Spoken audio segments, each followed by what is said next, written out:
Assalamualaikum warahmatullahi wabarakatuh. Perkenalkan, nama saya Hani Dwi Andari dari kelompok 3 akan memaparkan presentasi yang berjudul Model Perilaku Konsumen. Pertama, ada stimuli. Di bidang ekonomi, yaitu ada situasi ekonomi, seseorang akan mempengaruhi pilihan produknya. Pemasar yang peka terhadap pendapatan, mengamati tren pendapatan, tabungan pribadi, dan tingkat bunga, jika indikator-indikator ekonomi menunjukkan datangnya resi.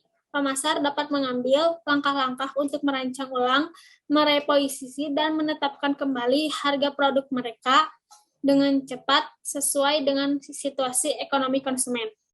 Selanjutnya ada di bidang teknologi.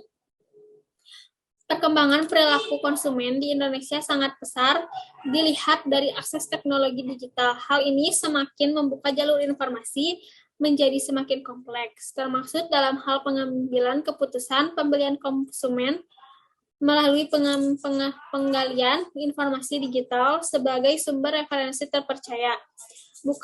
Bahkan dapat menjadi sumber informasi perilaku konsumen bagi generasi milenial dan generasi Y di era ekonomi sharing lebih dominan melibatkan faktor teknologi. Sekarang telah memberikan banyak perubahan yang signifikan dalam hal pengambilan keputusan berbelanja. Tipikal berbelanja generasi milenial dan generasi Z diantaranya adalah lebih suka membeli setelah mendapat informasi dari user generate konten atau berdasarkan testimoni dan pengalaman pengguna. Selanjutnya, di bidang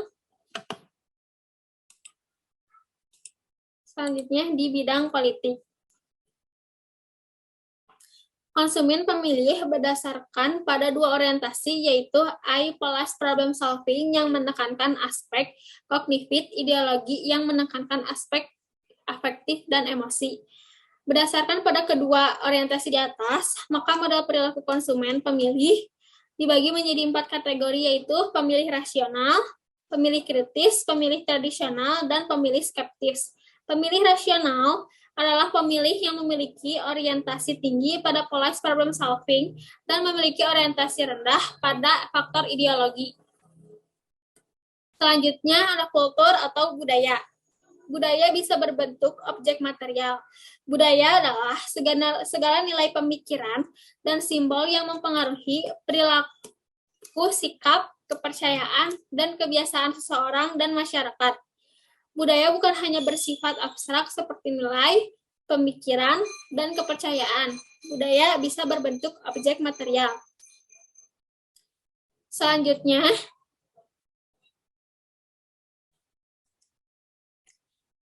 ada buyer karakteristik.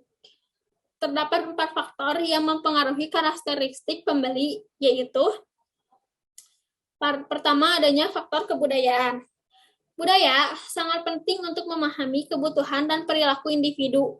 Seseorang pasti sangat dipengaruhi oleh lingkungannya. Budaya di lingkungannya akan membentuk preferensi serta perilaku tertentu.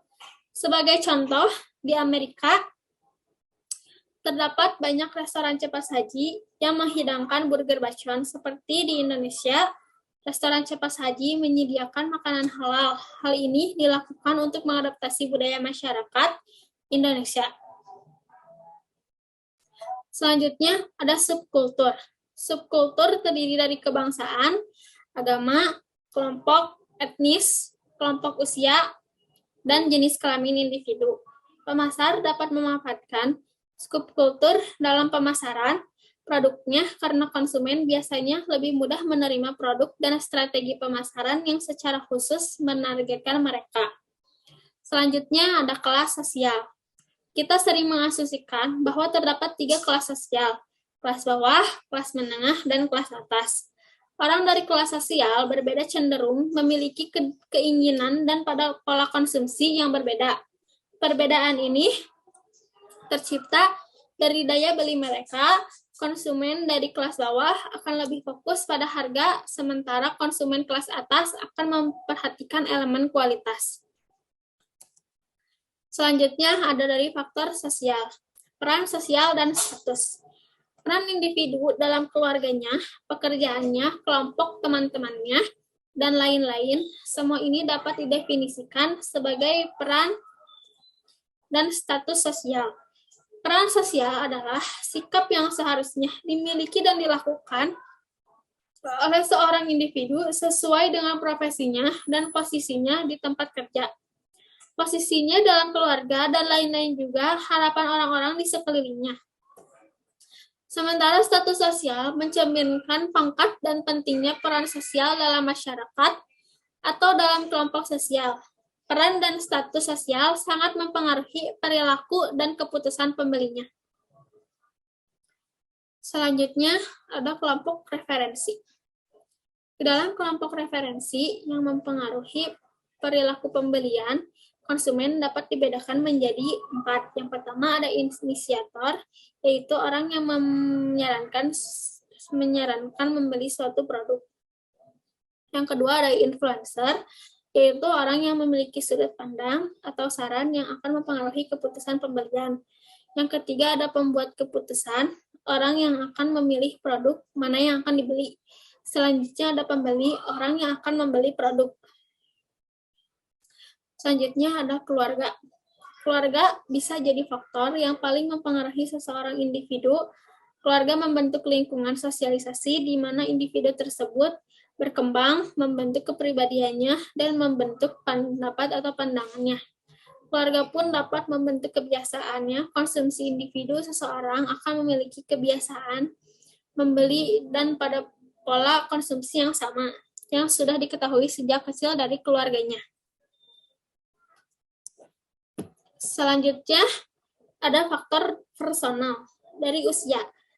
Seorang konsumen akan memiliki kebiasaan membeli produk yang berbeda pada usia 20 dengan pada usia 70. Gaya hidup, lingkungan kegiatan, hobi, dan kebiasaan konsumen akan berkembang sepanjang hidupnya. Sebagai contohnya, konsumen bisa mengubah pola makannya dari produk yang tidak sehat ke diet sehat saat usia 50 untuk menghindari masalah kesehatan. Selanjutnya, dari pekerjaan. Daya beli individu akan memiliki pengaruh yang menentukan perilaku dan keputusan pembeliannya. Dan daya beli individu dapat dilihat dari pendapat pekerjaannya. Selanjutnya, dari gaya hidup. Gaya hidup seseorang, individu, terdiri dari semua kegiatan, kepentingan, nilai-nilai, dan pendapat individu tersebut. Gaya hidup konsumen akan mempengaruhi perilaku dan pembelian keputusannya, misalnya konsumen dengan gaya hidup sehat dan seimbang akan lebih suka makan produk organik. Selanjutnya, dari kepribadian. Kepribadian adalah sifat-sifat dan karakteristik khusus dari masing-masing individu. Kepribadian dapat dilihat dari hal-hal seperti kepercayaan diri, karisma, ambisi, keterbukaan terhadap orang lain, rasa malu, rasa ingin tahu, kemampuan beradaptasi. Konsumen tidak hanya bisa membeli produk berdasarkan kebutuhan mereka, tetapi mereka juga mencari produk yang dapat memperkuat citra diri mereka. Semakin produk atau merek dapat menyampaikan citra diri konsumen, maka konsumen akan semakin tertarik untuk membeli. Sekian pemaparan dari saya. Mohon maaf apabila banyak kekurangan. Assalamualaikum warahmatullahi wabarakatuh.